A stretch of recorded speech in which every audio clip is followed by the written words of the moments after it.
வானத்தை தாண்டி அமைதியான இரவின் மடியில் ஒரு சிறிய ஒளிரும் ஸ்பேஸ் கிராஃப்ட் பூமியை நோக்கி மெதுவாக இறங்கியது.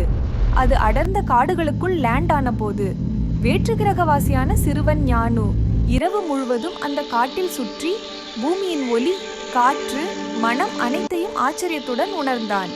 விடியற்காலையில் பறவைகளின் குரலும் சூரியனின் மென்மையான ஒளியும் பரவிய வேளையில் அவன் ஒரு சிறிய கிராம பாதையில் நிலா என்ற சிறுமியை சந்தித்தான். முதலில் இருவருக்கும் பயமும் பின்னர் ஆச்சரியமும் ஏற்பட்டது. ஆனால் சில நிமிடங்களில் அந்த பயம் ஒரு விசித்திரமான நம்பிக்கையாக மாறியது. நிலா தன்னை இந்தியா, தமிழ்நாட்டில் பிறந்த ஒரு குடும்பத்தைச் சேர்ந்தவள் என அறிமுகப்படுத்தி சுற்றியுள்ள மரங்கள், கோயில், கிராமத்தின் அமைதியை காட்டி விளக்கினாள். ஞானுவும் தான் வேறு ஒரு உலகத்திலிருந்து வந்தவன், பூமியை அறிய வந்த டிராவலர் என்று சொன்னான். அவள் கைகளிலிருந்த சிறிய விளக்கும் புனித இலையும் அந்த தருணத்தை ஆன்மீக ஒளியால் நிரப்ப இருவருக்கும் இடையில் ஒரு ஆழமான நட்பு உருவானது. சூரியன் முழுமையாக உதிக்கும் நேரத்தில் விதியும் நட்பும் ஒன்றாக இணைந்தது போல ஞானுவும் நிலாவும் அந்த கிராம பாதையில் ஒன்றாக நடக்கத் தொடங்கினர்.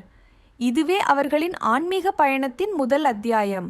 நீங்களும் ஞானுவின் பயணத்தில் இணைந்து கொள்ள விரும்பினால் இந்த சேனலை சப்ஸ்கிரைப் செய்யுங்கள். இந்த வீடியோ பிடித்திருந்தால் லைக் அண்ட் ஷேர் செய்யுங்கள்.